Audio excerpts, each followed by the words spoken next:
बात से कता नज़र कि कितने बड़े बड़े प्रोजेक्ट्स का हवाला आजकल दिया जाता है। आसिफ अली जरदारी साहब की तरफ से, बिलावल भुट्टो जरदारी साहब की तरफ से बताया जाता है कि सिंध के अंदर वो तरक्की हुई जिसने पंजाब को भी पीछे छोड़ दिया। लेकिन अगर आप सफ़र करें तो आपको पता चलेगा कि सिंध के तूलो अर्ज़ के अंदर लोग सिर्फ प्रोजेक्ट के ही मुतमनी नहीं हैं, गवर्नेंस का भी आपको ख्याल रखना होगा। सिंध के अंदर अंडर डेवलपमेंट का एक वसी समुंदर है जिसको आप इग्नोर नहीं कर सकते। आपको पीपल्स पार्टी के हक में या खिलाफ जाने की ज़रूरत नहीं है, सिर्फ आपको फैक्ट्स रिपोर्ट करने की ज़रूरत है। तो आप जानेंगे कि एक तवील अरसे हुकूमत में रहने के बावजूद सिंध की हालत वो नहीं हो सकी जिस सिंध की तस्वीर पीपल्स पार्टी की तरफ से दिखाई जाती है।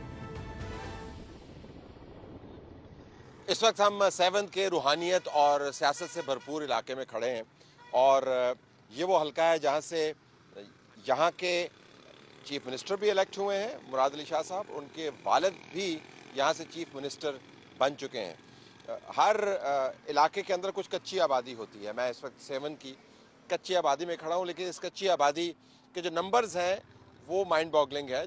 अब मामला ये नहीं है कि किसी भी ज़िले के साथ, शहर के साथ कच्ची आबादी ना होती हैं कच्ची आबादी, आपको गेटोस भी नज़र आते हैं।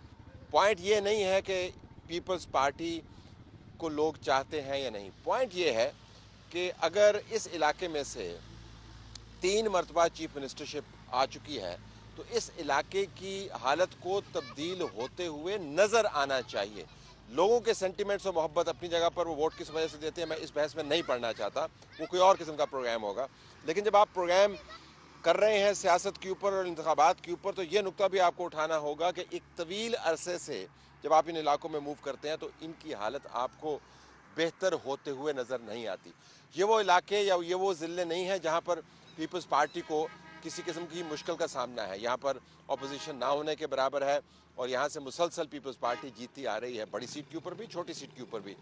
अगर अपोजिशन नहीं है, कोई बहुत बड़ा उनके खिलाफ सियासी तौर पर महाज नहीं है, चीफ मिनिस्टर यहाँ से जा रहे हैं, तो इन इलाकों की हालत ना बदलना एक मुहिम्मे से कम नहीं है।